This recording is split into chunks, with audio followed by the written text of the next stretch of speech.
Day after Russia government led by President Vladimir Putin released over 1,212 bodies said to be dead Ukrainian soldiers, Ukrainian President Volodymyr Zelenskyy in a written and video press release on Thursday said that Ukraine has recorded over 1 million casualties of Russia soldiers, both dead and wounded inclusive. There were reports that Ukraine initially refused to receive the bodies of the fallen heroes, which thus left the drivers and the refrigerator trucks with the frozen bodies of the said Ukrainian soldiers to be stranded at the exchange site, spending about 4 days waiting for the Ukrainian representatives to receive the body bags.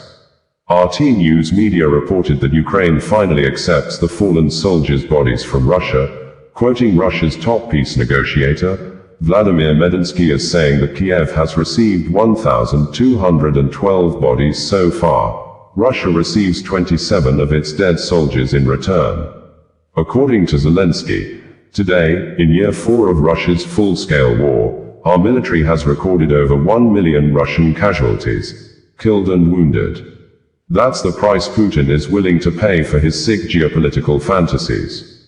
And still, he refuses to end this war. 12 days ago, Ukraine's security service completed Spiderweb, a low-cost drone operation targeting the very aircraft Russia used to terrorize our country and to send a message of threat to NATO.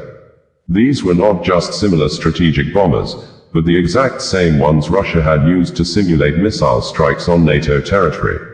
10 years ago, such a strike would have been unimaginable. Today, we can't even imagine what kind of strikes a country might be able to carry out 10 years from now.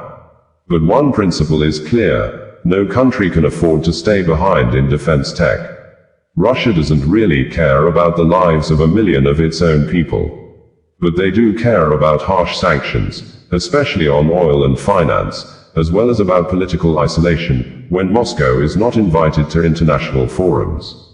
If Russian oil sells for no more than $30 a barrel, suddenly Moscow will start sounding peaceful.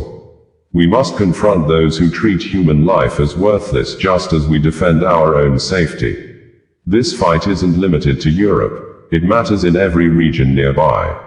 When life means nothing to those in charge, then no crime is off the table, not even full-scale aggression. We thank Czechia for its initiative on ammunition supplies. It clearly showed that united efforts can really make a difference in modern warfare.